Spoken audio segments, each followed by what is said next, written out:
We have now reached week 9 of the NFL season, and it is time to do some of my picks. And of course, we have to look back at how I did in week 8. Week 7, I did fantastic. But week 8, look at this. 3 losses. There was 13 games in the schedule last week, and I only lost 3 of those matchups. I mean, the Dolphins, I think, played way better than I think we all thought they would. The Atlanta defense was horrible. The Jets, I think, surprised everyone. And the Texans and the San Francisco 49ers was kind of like a coin toss when I made the selection. So give or take there, I mean, it's okay. I will take it. If I only lose 3 games a week, I'll definitely take that. And with that, let's hope that happens again here in week 9. So let's get to my picks. And on Thursday Night Football, we start with the Baltimore Ravens taking on the Miami Dolphins. The Dolphins, like I mentioned, just coming off that great win last week against the Falcons. The Baltimore Ravens, who won last week, surprisingly, even though people were like, are you sure Lamar's not playing anymore? Are you sure your pick's still valid? I said, you know what? I made my pick. I got to live with it. And I was right. Lamar, though, is back this week. He will return to the quarterback position for the Baltimore Ravens. And I mentioned it last week, and it obviously did not happen, but he's just a big boost for the team. He's the leader of the team, right?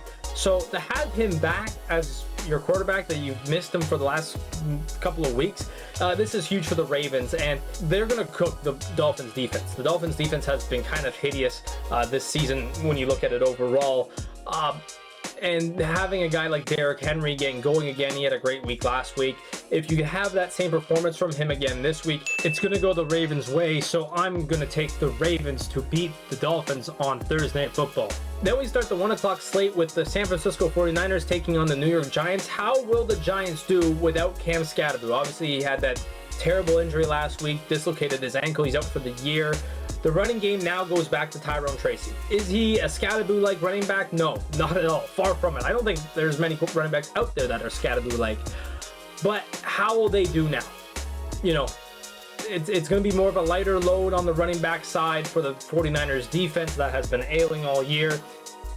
Brock Purdy, again, it's kind of up in the air. Like, is he going to play or is he not going to play? It's a very interesting point. This game, to me, is a coin toss, to be honest with you. I still think Tyrone Tracy is a great running back for the Giants. But again, the 49ers, they're finally getting healthy again. They're finally getting a bit healthier. I'm going to say it's probably, for the 3rd week in a row, Brock Purdy looking like he's going to play.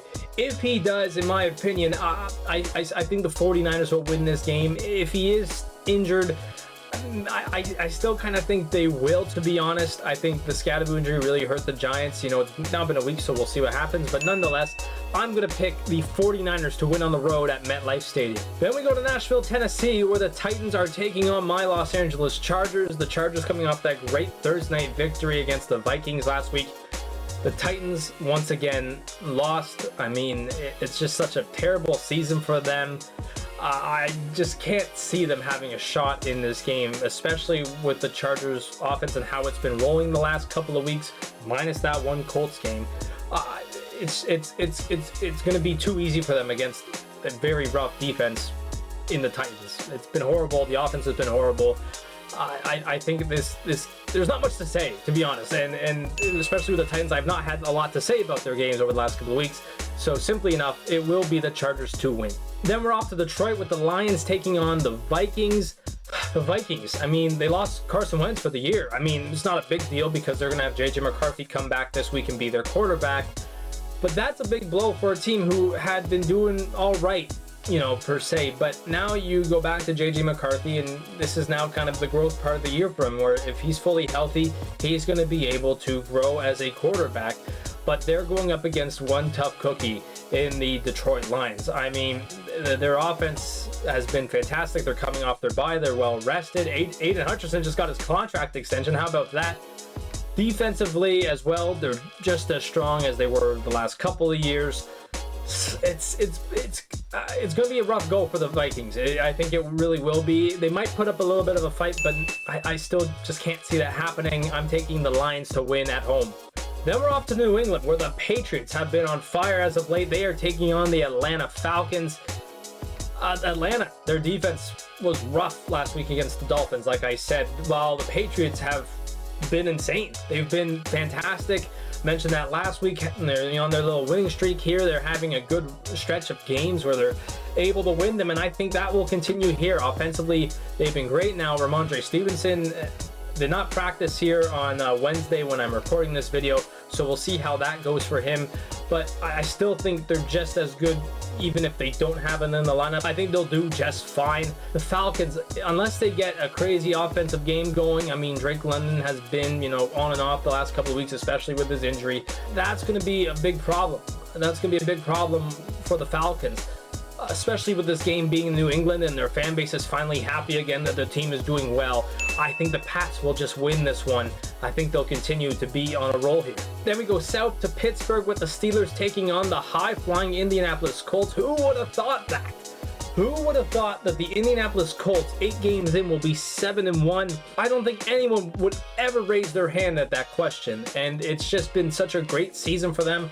Daniel Jones, Jonathan Taylor offensively have just murdered almost every team in their path. The Steelers are coming off that loss to the Packers. This one, in my mind, I honestly thought about this for a second. I'm like, well, the Steelers, all right, but, and the Colts, and then I kind of brought myself to the present day, and I'm like, this is the Colts all over. I mean, defensively, a lot of teams have not had an answer for the Indianapolis Colts, and even the Colts defense has not been nice at all to other teams' offenses, and I don't think it will be here for the Steelers as well. I'm going to take the Colts on the road here. I think they have just had an incredible year. They're on fire, and they will continue that streak in Pittsburgh. And now we go to the Lone Star State with the Houston Texans taking on the Denver Broncos. This one's actually a bit of a toss-up. I looked at the betting odds, and it's kind of 50-50. I mean, the spread was only 1.5, so they're expecting this game to be pretty close here, and I kind of do too. And now it was leaning towards the Texans' way, but I'm actually going to lead towards the Denver Broncos' way. Now, yes, they won't have Patrick Surtain for the next couple of weeks. He's out with an injury. So how big of a toll will that be on their defense? That's going to be answered this week in Houston. It will be a big blow for them, but I don't believe it will be that big of a hit, to be honest with you, because their offense has also been just as good, and they're going up against the Texans defense that has kind of been a bit iffy here and there this season. So I'm going to take the Broncos here. I feel like they will still just be better than the Texans, and yes, they'll take a hit defensively, but I don't think that'll be such a big issue. Next, we got another toss-up game, apparently, and it's the Chicago Bears taking on the Cincinnati Bengals. Now, the Bengals have looked much better under Joe Flacco. No doubt about that. We've been saying that for the last couple of weeks. The Bears, are going up against a weak defense here, and many are predicting that the Bears offense will just roll and steamroll over the Bengals. But the Bengals, on the other hand, have done really well offensively in the last couple of weeks, especially with Joe Flacco. So again, it's kind of a coin flip in my mind, but I just, judging by the defense for the Bengals, I feel like the Bears will just overpower them, and I think that's how this game will go. I'm not going to say it's a blowout in any way, shape, or form. I think it will still be a close game. When you're going by how good each other's defenses is, I'll definitely take the Bears defense over Cincinnati's, and I think offensively the Bears will have a better game. So I'm going to go with the Bears to win in Cincinnati. And our final 1 o'clock game on Sunday is the Carolina Panthers in Green Bay taking on the Packers. Now, you see there the Packers in different colors. They are wearing their 1923 uniform with one of the craziest helmet designs we've seen in the last, I don't know even how long, but it's an interesting uniform, and that's why that's colored that way on that graphic. Now, the Packers are coming into this game off that win in Pittsburgh. The Carolina Panthers are looking to get Bryce Young back this week. He did practice a little bit on Wednesday, so we'll see how he progresses throughout the week. It looks like he should be good to go, but we will see. The Panthers have done really well with Bryce Young, so if they do have him, they'll have a little bit of a shot in this game, but I still don't think that they can win this game over the Packers. I mean, defensively, the Packers have done all right this year, offensively as well. I mean, if Josh Jacobs is good to go, he's also questionable. We'll see how that goes, but if Josh Jacobs is in the game, I'll take these Packers day and night. Even if he isn't, I will probably still take him here. So Green Bay, you're going to win another game, and it's going to be against the Carolina Panthers. Now we go to Los Angeles, California, where the Rams are taking on the New Orleans Saints. The Saints, man. I mean, it's hard to talk about them every week when it's just been the same results over and over and over again. And it probably will be this week. And I mean, the Rams could have also a big boost this week. Puka Nacua was limited on Wednesday in practice, so we'll see how he progresses throughout this week. If he plays or not, I don't think it'll be that big of a difference for my prediction, to be honest with you. It's hard to pick the Saints in any matchup, and it's hard to pick them here. Plain and simple, it's going to be the Rams to win in LA on Sunday. Now we go down the highway to Las Vegas, where the Raiders are taking on the Jacksonville Jaguars. The Raiders, man, back off their bye, and probably a lot more disappointment for Raiders fans this week. I mean, Jacksonville has had a bit of trouble the last couple of weeks as well. I mean, they were coming off their bye too. But nonetheless, these are two teams that are trying to get, back into the win column, and it's another kind of tough one. I mean, the Raiders have played a lot better than the Saints, like I said just a bit earlier. But the Jacksonville Jaguars have actually impressed a lot of people this year, considering, how little people thought about them heading into this season. They took a little bit of a dip the last couple of weeks heading into their bye, but I think this will kind of be a good bounce back game for them. And for the Raiders, I think it's just going to be another disappointing loss. So I'm going to take the Jaguars to win in Las Vegas. And then we have what they probably should have put as Sunday Night Football. It is the Kansas City Chiefs in Buffalo taking on the Bills. We've seen this matchup before in big-time places. This is going to be a tough game for both teams. I think it's a lot of people are saying a bit of toss-up. I believe it kind of is a toss-up as well. But when I'm looking at how the teams have performed the last couple of weeks, a lot of people are looking at the Chiefs saying they're probably the better team, and I kind of do as well.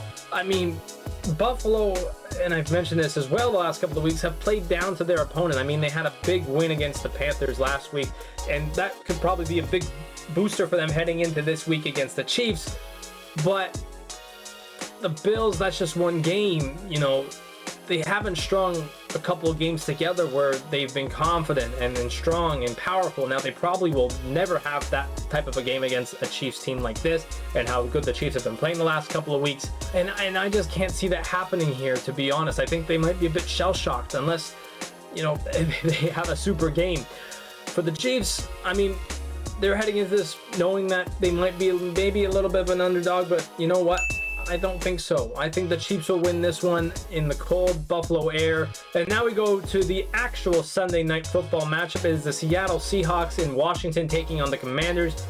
Jaden Daniels looks like he will go on Sunday night for the Commanders, although it's kind of still up in the air if he will. If he does, I kind of give the Commanders a bit more of a look for Sunday. If he doesn't, I don't think the Commanders are in good shape for this week. I mean, the Seattle Seahawks, they have been on fire. Obviously, at the bye last week, so they're been rested. The Darnold JSN matchup has been incredible this year for them. Those two have worked like, I don't even know, Bonnie and Clyde, I guess. But nonetheless, if Daniels remains out, I don't see the Commanders having a chance in this game. If he plays, I think they have a little bit more of a chance to win. But I think that just how Seattle has been rolling this year so far, I think they'll take on a Commanders team that's also a little bit banged up as well on the injury front. So I'm taking the Seattle Seahawks to win on the road in Washington. And then finally, for our Monday Night Football game, it is the Arizona Cardinals in Dallas taking on the Cowboys. Man, the Cardinals coming off their bye. Is that a good reset week for them? We will see. And the problem is, defense has been a hard thing for them. It really has this season, and they're playing a Cowboys team who have just been insane offensively at home. They have. Offensively, they have put up many points, and they've had a lot of high-scoring games at AT&T Stadium this season, and I think that will happen here yet again. The Cardinals defense won't have an answer for that. Defensively, though, I mean, the Cardinals are in good shape going up at that Cowboys defense as well. That has not been that great all year, but I still can't see them winning this game unless it was quite a damn shocker. I'm taking the Cowboys to win on Monday night against the Cardinals. So there you have it, everyone. Those are my picks for Week 9 of the NFL season. Please leave your comments down below of what you thought about my selections. Also, make sure to leave a like on the video if you've not yet, and subscribe to the channel as well. and also click that bell to be notified of when I post these pick videos, because I'll be releasing one every single week of this NFL season. Anyways, enjoy the games here on week 9. Peace.